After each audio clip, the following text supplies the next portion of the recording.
రేపొచ్చే అప్కమింగ్లో శివ, బిందు చేసిన పనికి ఊహించని మలుపు తిరగబోతుందా? అసలు వీళ్ళిద్దరు కలిసి ఏం చేశారనేది ఇప్పుడు ఈ ట్విస్ట్ ద్వారా తెలుసుకుందాం.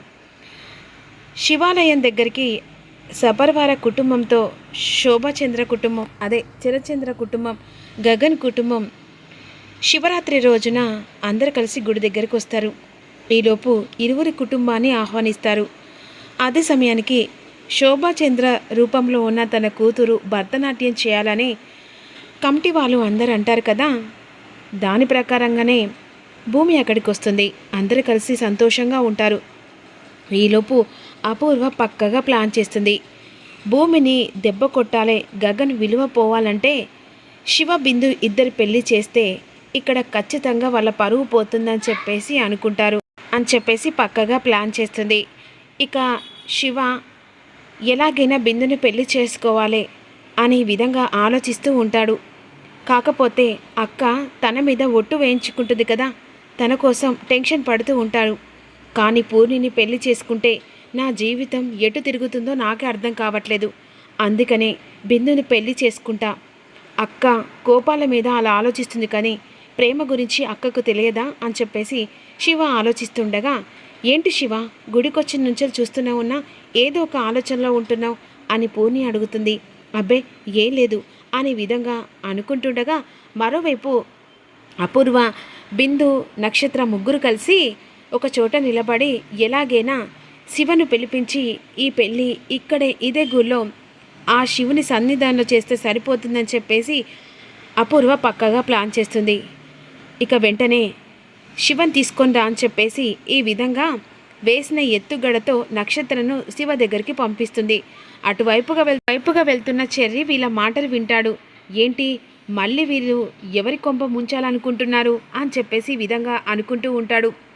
ఇక మరోవైపు శివన్ తీసుకొని నక్షత్ర అపూర్వ దగ్గరికి వస్తుంది. బిందు శివన్ చూసి హక్ చేసుకుంటుంది. చూసావా నా కోడలు నీ మీద ఎంత ప్రేమగా పెంచుకుంది, అసలు ఈ ప్రేమ ఎలా దూరం చేసుకోవాలనుకుంటున్నావు శివ?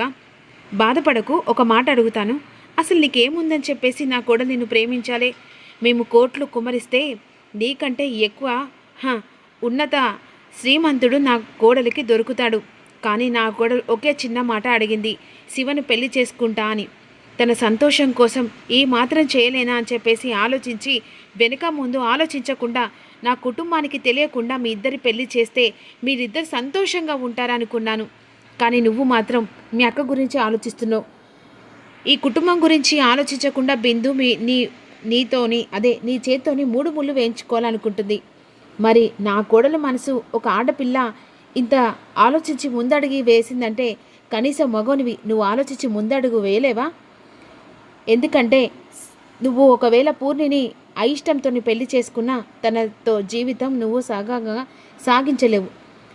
ఇలాంటి ఆలోచన పక్కన పెట్టి సంతోషంతో ఆ శివాలయంలో శివరాత్రి రోజున వాళ్ళ కళ్యాణం జరుగుతున్న టైంలో అదే కళ్యాణం బ్రహ్మములతో మీరిద్దరూ ఒకటి కాండి అని విధంగా అన్న తర్వాత శివ ఆలోచిస్తూ, చెప్పు శివ, నన్ను పెళ్లి చేసుకుంటావు కదా, ఇదే గుళ్ళో పెళ్లి చేసుకుంటావు కదా, మాటివ్వు అని అంటుండగా, అది కాదు బిందు, అంటే నేను ఇష్టం లేదు.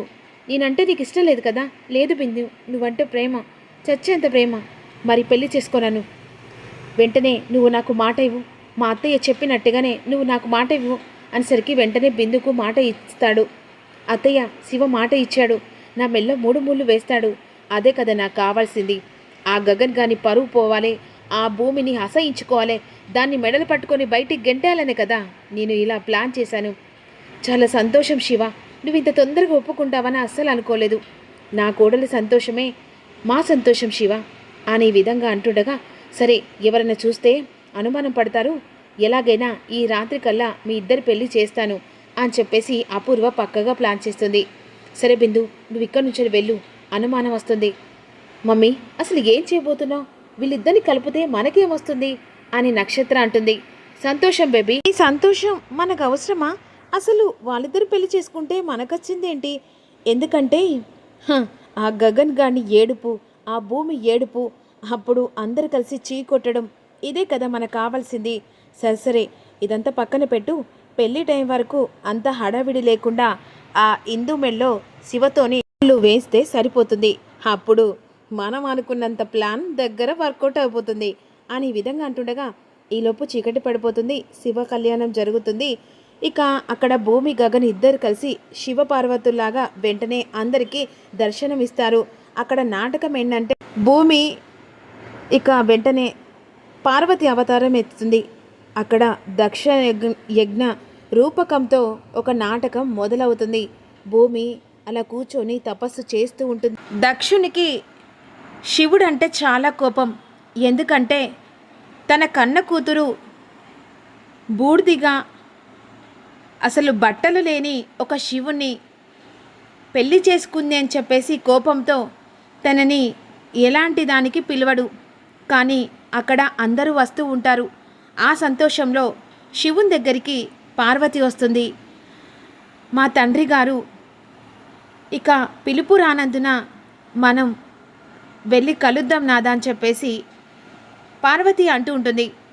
అప్పుడు వెంటనే శివయ్య, పిలుపు లేని చోట వెళ్ళితే అవమానం జరుగుతుంది పార్వతి అని చెప్పేసి గగన్ రూపంలో ఉన్న శివుడు ఆదేశిస్తూ ఉంటాడు. అలా అంటున్నారేంటి ప్రాణనాథ? తండ్రి ఎంతైనా నా కన్న తండ్రి కదా, పిలుపు రాలేదని చెప్పేసి మీరు ఎలడా రాకుండా నేను ఎట్ట ఎల్లుదును అని చెప్పేసి భూమి అంటూ అలా నాటకం కొనసాగుతూ ఉంటుంది. ఈలోపు అపూర్వ శివకు సైగ చేస్తుంది. ఇక వీళ్ళు ఆ నాటకంలో మునిగిపోతారు. శివ ఎవ్వరికి తెలియకుండా అక్కడి నుంచి వెళ్ళిపోతాడు కదా. అక్కడ పెళ్లిపీటలు పూలదండలు అన్నీ రెడీ చేసి పెడుతుంది అపూర్వ. మరోవైపు ఇక్కడ కార్యక్రమం అదే ఇక్కడ నాటకం ప్రారంభమవుతూ ఉంటుంది. దక్షుడు వచ్చేస్తాడు. దక్షుడు వచ్చి శివుణ్ణి అవమానిస్తూ ఉంటాడు. శ్మశానంలో ఉన్నవాడా నా అల్లుడు, ఎందుకంటే రాజవైభోగాలు అనుభవించే నాలుడు కానీ ఇలా బట్టలు లేకుండా ఒళ్ళంతా బూడిదతో ఉన్న నాలుడని చెప్పుకునడానికి చాలా అవమానం అనిపిస్తుంది అని చెప్పేసి అందరి ముంగట పార్వతిని అవమానించేసరికి నా భర్తను అవమానిస్తావా అని చెప్పేసి వెంటనే ఇక పార్వతి కళ్ళెర చేస్తుంది. తను అవమానించిన వారు ఎవ్వరు కూడా నా కళ్ళెర చేసినందుకు భస్మం కావాల్సిందే. నా భర్తను అవమానించినందుకు ఇప్పుడు నేను ఈ అవమానంతో తిరిగి మళ్ళీ కైలాసానికి వెళ్ళలేను. అందుకే నాకు నేను చితాభస్మ అంటు పెట్టుకొని ఇక్కడే యజ్ఞంలో కాలిపోతానని చెప్పేసి ఒక్కసారిగా పార్వతి ఆ యజ్ఞంలో కాలిపోతూ ఉంటుంది. కళ్ళెర చేసి శివయ్య ఒక్కసారిగా ఇక రుద్రావతారం ఎత్తి అలా వెంటనే తన నాట్యం ప్రతి ఒక్కరికి భూకంపం వచ్చేలా దద్దరిల్లేలా మూడో కన్ను తెరిచి తన ఉగ్ర రూపాన్ని చాటి చూపిస్తూ ఉంటాడు. తన ప్రియమైన పార్వతి కాలిపోయిందని చెప్పేసి వెంటనే ఇక శివుడు ఒక్కసారిగా ఆ కొప్పును విడిచి ఇలా కళ్ళెర చేసి నాట్యం చేస్తుండగా ఇక్కడ మాత్రం ఇక వీళ్ళ పెళ్లి సంతోషంతో అపూర్వ వేసిన ప్లాన్లో నక్షత్ర అపూర్వ బిందు పెళ్లి చేయడానికి వెంటనే శివని పిలిపించి గుళ్ళో అలా పెళ్లి పీటల మీద కూర్చోబెట్టి పంతులు గారిని పిలిపించి మంత్రాలు చదివిస్తూ వాళ్ళ పెళ్లి జరిపిస్తూ ఉంటుంది. శివుడు మూడో కన్ను తెరిచిన తర్వాత వెంటనే బిందు మెడలో 3 ముళ్ళు పడ్డేస్తాయి. శివ వెంటనే ఇక బిందు మెడలో 3 ముళ్ళు వేస్తాడు. ఇక్కడ పెళ్లి జరిగిపోతుంది. అక్కడ పార్వతి ఇక యజ్ఞంలో కాలిపోతుంది. ఈలోపు వెంటనే ఆ నాటక కార్యక్రమం సంతోషంగా జరుగుతుంది. అందరూ సంతోషంతో క్లాప్స్ కొడుతూ ఉంటారు. మరోవైపు పక్కనున్న పూర్ణి శివన్ చూడకుండా శివ ఎక్కడికి వెళ్ళాడు అని చెప్పేసి ఇక వెంటనే అటు ఇటు చూస్తుండగా ఏం జరిగిందని చెప్పేసి ఇక చెర్రి అడుగుతుండగా శివ ఎక్కడికి వెళ్ళాడు, శివ ఇక్కడ కూర్చోలే కదా అని చెప్పేసి ఈ విధంగా ఆ నాటకం ముగించుకొని అందరూ కలిసి అలా వచ్చేసరికి ఈలోపు భూమి శివ కోసం అడుగుతూ ఉంటుంది. చాలా బాగా చేసావమ్మా, అసలు ఆ నాటకం చూస్తుంటే అసలు శివపార్వతిని చూసినట్టుగా అనిపించింది. అసలు నా కోడలు నా కొడుకు అలా చూస్తుంటే అసలు ఎంత ఆనందంగా అనిపించిందో తెలుసా, ఒకరి కోసం ఒకరు పుట్టేలాగా అనిపించింది. అవును, శివ ఎక్కడి పోయాడని చెప్పేసి అటు ఇటు చూస్తుండగా వీళ్ళ ఎదురుగా ప్రత్యక్షమవుతాడు. బిందు మెడలో 3 ముళ్ళు. శివ చిటికనేలు పట్టుకొని ఇద్దరు ఒకటై అలా వీళ్ళకు ఎదురుగా వచ్చేసరికి గుండెలు పగిలిపోతాయి. భూమి అసలు ఏం జరుగుతుంది, గగన్ ఎలాంటి నిర్ణయం తీసుకోబోతున్నాడనే అప్కమింగ్లో తెలుసుకుందాం. మిస్ కాకుండా చూడండి.